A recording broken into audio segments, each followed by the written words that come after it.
आजकल के दौर में अधिकतर लोग अपने जीवन से असंतुष्ट हैं। उन्हें लगता है कि मैं ही गरीब क्यों, मैं ही दूसरों से कमजोर क्यों हूं। उन्हें अपने आप में दूसरों के मुकाबले कमी लगती है।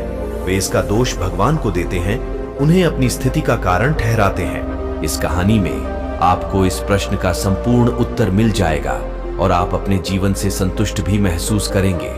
बहुत समय पहले की बात है, एक गांव में धर्म उपदेश देने के लिए लगे हुए शिविर में भगवान गौतम बुद्ध पहुंचे।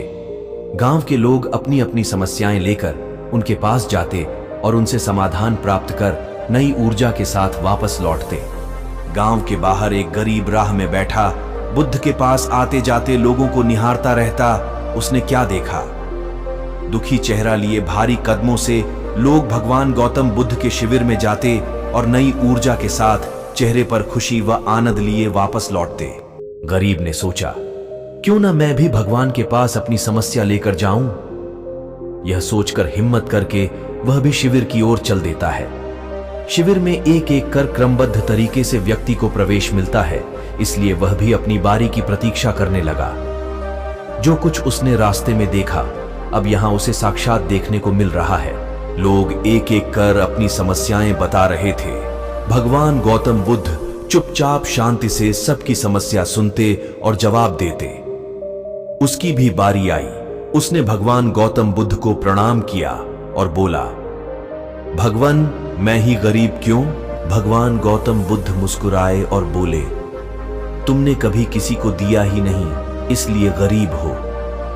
इस पर वह आश्चर्य से वह भगवान गौतम बुद्ध का मुंह ताकने लगा और बोला, भगवान मेरे पास कुछ देने के लिए है ही नहीं, बड़ी मुश्किल से गुजारा हो पाता है और कभी कभी तो भूखे ही सोना पड़ता है, गरीब हूं।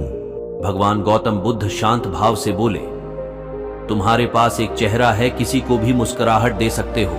तुम्हारे पास मुंह है, किसी को भी प्रशंसा भरे कुछ शब्द दे सकते हो। जो हाथ तुम्हारे पास है, किसी की भी मदद कर सकते हो। दरअसल जिसके पास में ये तीन चीजें हैं, वह भला कैसे गरीब हो सकता है? गरीबी का भाव मन में होता है, मन से यह भ्रम निकाल दो। लोगों को देते जाओ, गरीबी अपने आप ही दूर हो जाएगी। यह बातें सुनकर उस गरीब का चेहरा दमक उठा। उसे अपने प्रश्न का उत्तर मिल चुका है। अब उसके मन से गरीबी का भाव दूर हो गया। इस शिक्षा को जीवन में उतारकर कुछ ही दिनों में उसका जीवन भी खुशियों से भर गया।